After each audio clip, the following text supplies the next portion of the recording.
Американските гласачи велат дека нема сомнение дека САД се поларизирани спроти председателските избори во ноември.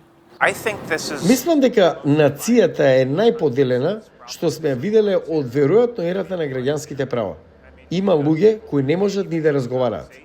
Инженерот Майкл Макдермот верува дека политички поларизираните медиуми придонесуваат за проблемот. Имате разни медиуми за одделни гледишта. Се што ќе слушнете некако мора да го земете со резерва. Истражување од 2023 година покажа дека американците сметаат оти медиумите се одговорни за подкопување на демократијата и за зголемување на политичките поделби наместо за намалување на истите. Само 16% рекле дека се многу уверени дека медиумите пренесуваат вести целосно, точно и правично. Кога ги читате, вестите со формулацијата што ја користат, се обидуваат да ве натераат да размислувате на еден или на друг начин. Поларизацијата на медиумите не се случи преку ноќ, вели Джастин Овен, председател на Бикон центарот од Тенеси, организација за јавна политика на слободен пазар.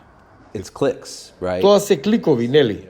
Колку да се биде поекстремен во позициите што ги поставувате, тоа ќе привлече повеќе внимание. Многумина исто така ги обвинуваат социјалните медиуми за ширење на политичките поделби. Луѓето и на тие платформи го кажуваат своето мислење. Мислам дека го разгорува само пламенот. Но ако традиционалните и социјалните медиуми може да ги зголемуваат поделбите, експертите велат дека тие не ги предизвикуваат. Постојат многу малку докази дека медиумите ги убедуваат луѓето во нивните длабоки втемелени верувања. Поларизацијата се случуваше пред да се променат медиумите и пред партиските вести.